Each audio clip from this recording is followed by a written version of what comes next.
नमस्कार भक्तों, स्वागत है आपका इस सत्संग में। पिछली कथा में हमने लिंग पूजन, प्रणव एवं पंचाक्षर मंत्र के महत्व के विषय में जाना था। आज हम शिवलिंग की स्थापना और पूजन विधि के विषय में जानेंगे।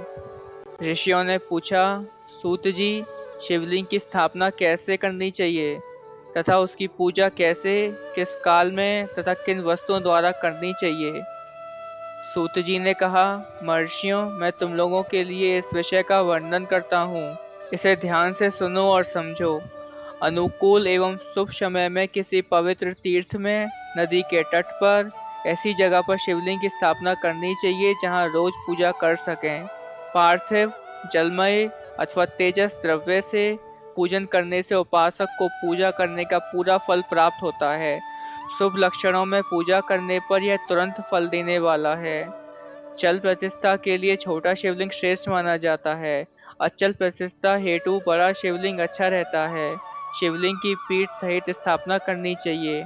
शिवलिंग की पीठ गोल, चौकोर, त्रिकोण अथवा खाट के पाए की भांति ऊपर नीचे मोटा और बीच में पतला होना चाहिए। ऐसा लिंग पीठ महान फल देने वाला होता है। पहले मिट्टी अथवा लोहे से शिवलिंग का निर्माण करना चाहिए। जिस द्रव्य से लिंग का निर्माण हो, उसी से उसका पीठ बनाना चाहिए। यही अचल प्रतिष्ठा वाले शिवलिंग की विशेषता है। चल प्रतिष्ठा वाले शिवलिंग में लिंग व प्रतिष्ठा एक ही तत्व से बनानी चाहिए। लिंग की लंबाई स्थापना करने वाले मनुष्य के 12 अंगुल के बराबर होनी चाहिए।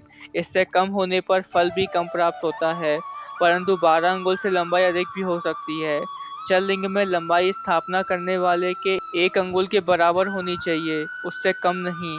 यजमान को चाहिए कि वह पहले शिल्प शास्त्र के अनुसार देवालय बनवाए तथा उसमें सभी देवगणों की मूर्ति स्थापित करे। देवालय का गर्भगृह सुंदर, सुदृढ़ और स्वच्छ होना चाहिए।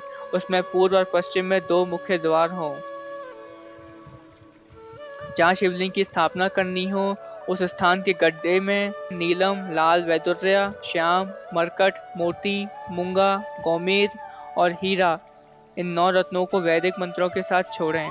5 वैदिक मंत्रों द्वारा 5 स्थानों से पूजन करके अग्नि में आहुति दें और परिवार सहित मेरी पूजा करके आचार्य को धन से तथा भाई बंधुओं को मनचाही वस्तुओं से संतुष्ट करें। याचकों को सोना, घर एवं जमींदार की संपत्ति तथा गाय आदि प्रदान करें। स्थावर और जंगम जीवों को संतुष्ट करने के लिए एक गड्ढे में सोना और 9 प्रकार के रत्न धारण करें और वैदिक मंत्रों का उच्चारण करके परम कल्याणकारी महादेव जी का ध्यान करें। तत्पश्चात नाद घोष से युक्त महामंत्र ओंकार का उच्चारण करके गड्ढे में पीठ युक्त शिवलिंग की स्थापना करें। वहां परम सुंदर मूर्ति की भी स्थापना करनी चाहिए तथा भूमि संस्कार की विधि जिस प्रकार शिवलिंग के लिए की गई है, उसी प्रकार मूर्ति की प्रतिष्ठा भी करनी चाहिए। मूर्ति की स्थापना अर्थात प्रतिष्ठा पंचाक्षर मंत्र से करनी चाहिए। मूर्ति को बाहर से भी लाया जा सकता है, परंतु वह साधु पुरुषों द्वारा पूजित हो। इस प्रकार शिवलिंग व मूर्ति द्वारा की गई महादेव जी की पूजा शिव पद प्रदान करने वाली है। स्थावर और जंगम लिंग भी 2 तरह का हो गया है। वृक्ष लता आदि को स्थावर लिंग कहते हैं और कृमि कीट आदि को जंगम लिंग कहते हैं। स्थावर लिंग को सींचना चाहिए तथा जंगम लिंग को आहार एवं जल देकर तृप्त करना चाहिए। यों चराचर जीवों को भगवान शंकर का प्रतीक मानकर उनका पूजन करना चाहिए। इस तरह महालिंग की स्थापना करके विविध उपचारों द्वारा उसका रोज पूजन करें तथा ध्वज को देवालय के पास ऊंची स्थान पर स्थापित करें। शिवलिंग साक्षात शिव का पद प्रदान करने वाला है।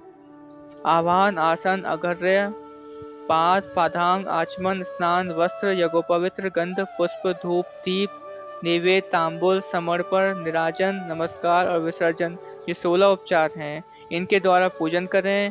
इस तरह किया गया भगवान शिव का पूजन शिव पद की प्राप्ति कराने वाला है। सभी शिवलिंगों की स्थापना के उपरांत, चाहे वे मनुष्य द्वारा स्थापित हो, ऋषियों या देवताओं द्वारा अथवा अपने आप प्रकट हुआ हो, सभी का उपयुक्त विधि से पूजन करना चाहिए, तभी फल प्राप्त होता है। उसकी परिक्रमा और नमस्कार करने से भी शिव पद की प्राप्ति होती है। शिवलिंग का नियम पूर्वक दर्शन भी कल्याणकारी होता है। मिट्टी, आटा, गाय के गोबर, फूल, कनेर पुष्प, फल, गुड़, मक्खन, भस्म अथवा अन्न से भी शिवलिंग बनाकर प्रतिदिन पूजन करें। तथा प्रतिदिन 10,000 प्रणव मंत्रों का जाप करें अथवा दोनों संध्याओं के समय 1,000 प्रणव मंत्र का जाप करें। इससे भी शिव पद की प्राप्ति होती है। जप काल में प्रणव मंत्र का उच्चारण मन की शुद्धि करता है। नाद और बिंदु से युक्त ओंकार को कुछ विद्वान समान प्रणव कहते हैं। प्रतिदिन 10,000 पंचाक्षर मंत्र का जप अथवा दोनों संध्याओं को 1,000 मंत्र का जप शिव पद की प्राप्ति कराने वाला है। सभी ब्राह्मणों के लिए प्रणव से युक्त पंचाक्षर मंत्र अति फलदायक है।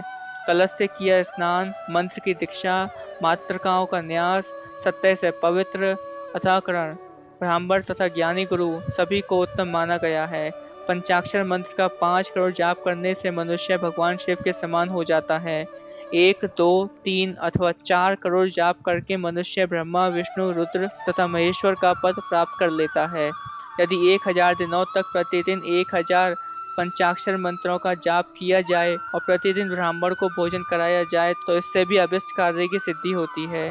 ब्राह्मण को प्रतिदिन प्रातःकाल 1008 बार गायत्री मंत्र का जाप करना चाहिए, क्योंकि गायत्री मंत्र शिव पद की प्राप्ति कराता है। वेद मंत्रों और वैदिक स्तुतियों का भी नियम से जाप करें। अन्य मंत्रों में जितने अक्षर हैं उनके उतने लाख जाप करें। इस प्रकार यथाशक्ति जाप करने वाला मनुष्य मोक्ष प्राप्त करता है। अपनी पसंद से कोई भी एक मंत्र अपनाकर प्रतिदिन उसका जाप करें अथवा ओम का नित्य 1000 जाप करें। ऐसा करने से संपूर्ण मनोरथों की सिद्धि होती है। जो मनुष्य भगवान शिव के लिए फूलवाड़ी या बगीचा लगाता है तथा शिव मंदिर में झाड़ने बुहारने का सेवा कार्य करता है, ऐसे शिव भक्त को पुण्य कर्म की प्राप्ति होती है। अंत समय में भगवान शिव उसे मोक्ष प्रदान करते हैं।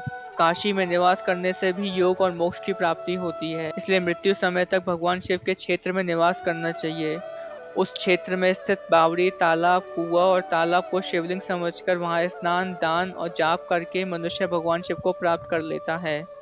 जो मनुष्य शिव के क्षेत्र में अपने किसी मृत संबंधी का दहा, दशा, मानसिक श्राद्ध अथवा वार्षिक श्राद्ध करता है अथवा अपने पितरों को पिंड देता है, वह तत्काल सभी पापों से मुक्त हो जाता है और अंत में शिव पद प्राप्त करता है। लोक में अपने वर्ण के अनुसार आचरण करने व सदाचार का पालन करने से भी शिव पद की प्राप्ति होती है। निष्काम भाव से किया गया कार्य अभिष्ट फल देने वाला एवं शिव पद प्रदान करने वाला होता है। दिन के प्रातः, मध्य और साय 3 विभाग होते हैं। इसमें सभी को एक एक प्रकार के कर्म का प्रतिपादन करना चाहिए। प्रातःकाल रोजाना दैनिक शास्त्र कर्म, मध्या सकाम कर्म तथा सायकाल शांति कर्म के लिए पूजन करना चाहिए। इसी प्रकार रात्रि में 4 प्रहर होते हैं। उनमें से बीच के 2 प्रहर निश्चित काल कहलाते हैं। इसी काल में पूजा करनी चाहिए, क्योंकि यह पूजा अभिष्ट फल देने वाली है।